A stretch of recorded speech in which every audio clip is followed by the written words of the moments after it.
The gospel is that there is this infinite, almighty, all-knowing, all-powerful creator God who created all things for his glory. And you and I have belittled that, belittled his name, belittled his glory.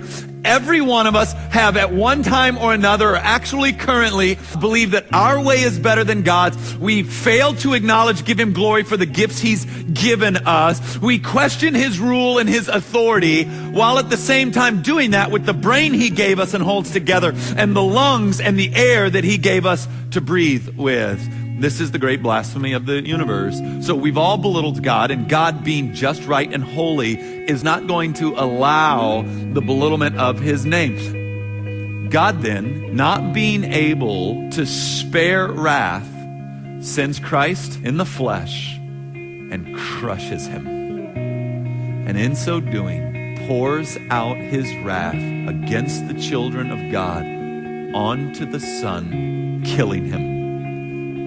Then God raises him from the dead, and that same power that raised Christ from the dead is now at work in those who would believe. This is the gospel.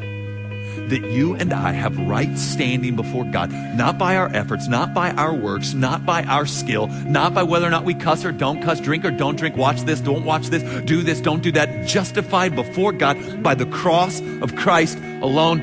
Your lust, you're not going to be able to fix it. Your bitterness, you're not going to be able to fix it. Your rage, anger, those deviances that have been following you around, you don't possess the power of life and death. You can't resurrect anything.